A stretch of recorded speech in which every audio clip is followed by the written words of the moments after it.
Hello, I'm Jeff Jedders for Computer Dealer News, joined today by Darren Bibby from IDC. We're at the IBM Partner World Conference in Orlando. It's the second day here, and we've escaped from the conference center for a few minutes to enjoy the sun, and certainly another busy day for the partners that are here, Darren. Some more keynotes, lots of leadership breakouts, and one of the big opportunities they're pushing for partners is the services space. Yep. IBM sees the market as worth about $450 billion, and although they're the market leader, IBM only has about 10% of that market today, Sure. so they'd like to expand that share. In terms of the channel, they told us about 20% of their revenue in services currently goes through the channel, and as part of Sam Palmisano's mission to increase IBM's earnings by share by about 100%, I believe, over the next 5 years. That's right, He's tasked his services arm to increase the percentage of business they do through the channel by about 5.5% each year over the next 5 years. So IBM Services Chief Bob Hui was on the stage this morning telling partners that they're open for business. It's a new IBM services. They want to enable and to partner with the channel to increase the reach of their services organization. But I think in the past, IBM Global Services has been seen a bit more as a competitor Sure. to the traditional VAR reseller channel. Darren, do you think that they are making a legitimate change here, and will partners be skeptical, or do you think if partners do get on board, there is some real opportunity for them here? I think both. I think they have to be skeptical. I think they have to be realistic that IBM does compete in, potentially hundreds of different service areas, and they are going to be competition to the partners who do those same things. That said, there's going to be no partner out there, virtually no partner out there who does all these things. And I guess IBM's position is that we could be a great gap filler. We could fill the gaps, and especially perhaps asset-based resources and services that they've got. I can't see myself as a business partner going to IBM too often for professional services. I think it'd be expensive, and I've got my own resources for that. Maybe in some areas where IBM's got an extreme capability or focus, but some of the cloud offerings, the hosting, things like that, I think there is a good opportunity for partners. The big thing for IBM is they can't go out and say this is a sea change and we're partner friendly now in services. They're partner accommodating. It's not a partner business. It's a direct business for the most part, but there are very good areas where partners can leverage this. But if IBM comes out and doesn't say, hey, look, we know there could be conflict, I wouldn't buy it. I would run away. So I think they're going to say that. I think they're going to be realistic. Well, they should be, and I think they're right in identifying services as the next area of opportunity for the channel, and whether or not partners do it with IBM, service is something that they should be in. Absolutely. So if you watch TV, if you leave your house, if you visit the Air Canada Centre for a hockey game or basketball game, certainly you've been exposed to IBM's Smarter Planet campaign.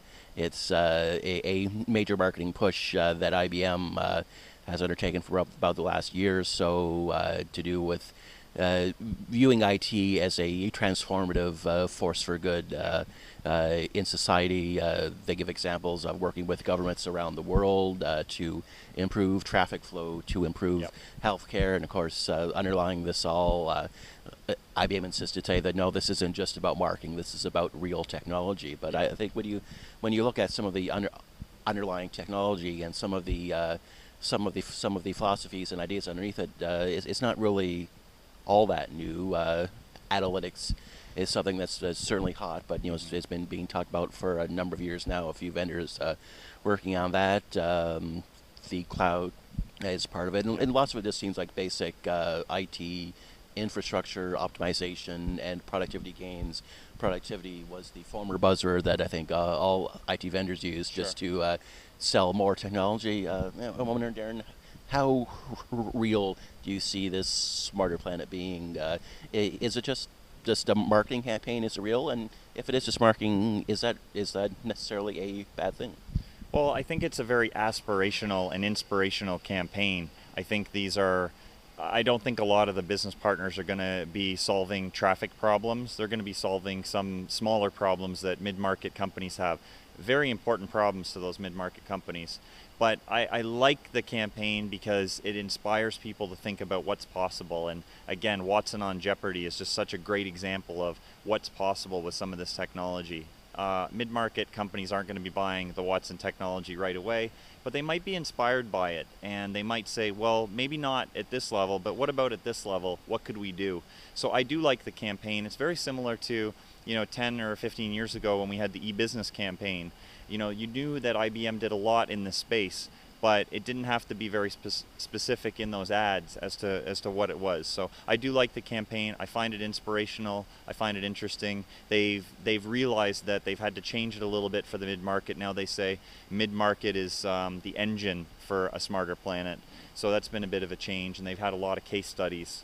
So I like the campaign overall, but I don't want to see them try to make it too specific to say small businesses can use some of this technology that's very aspirational. These are only certain cities and companies can do some of these huge solutions today.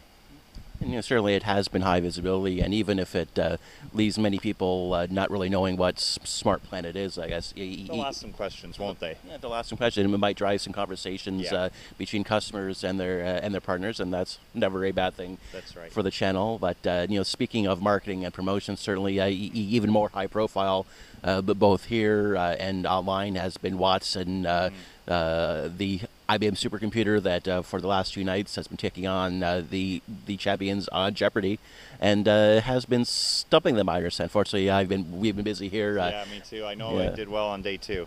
Did well on day 2. Day 1 was a draw, and then now on Wednesday night, day 3, we'll see who will conquer. But what do you make of this, Darren? Is this? I think it's fantastic. I love the idea. I mean, I love when kind of my personal life and things I'm interested in collide with my work life. Where this great software and hardware is on such a fun show like Jeopardy, which I've watched all my life, maybe with some major gaps in between. But I love that show, and to have a computer, answering questions against very difficult answers. I guess the whole what is. But there's irony to the questions. There's puns to the questions. It's not something like a relational database could answer. So I just think it's fascinating, and to see how well Watson did on day 2 and just really crush the opponents. It's a little bit scary. I don't know if it's an attack of the clones next or what, but it's certainly a really inspiring story, and I really have enjoyed the story aspect out of it. Well, we'll keep an eye out for Keanu Reeves. I think the world of the Matrix is one step closer. That's but right. I just like to be the first to say that I, for one, welcome our new supercomputer overlords. I for 2. There you go. So please spare us when the revolution comes, Watson. And on that note, my thanks to Darren Bibby for joining me on day 2 of the IBM Partner World Conference in Orlando. I'm Jeff Jedders for CDN. Thanks for watching.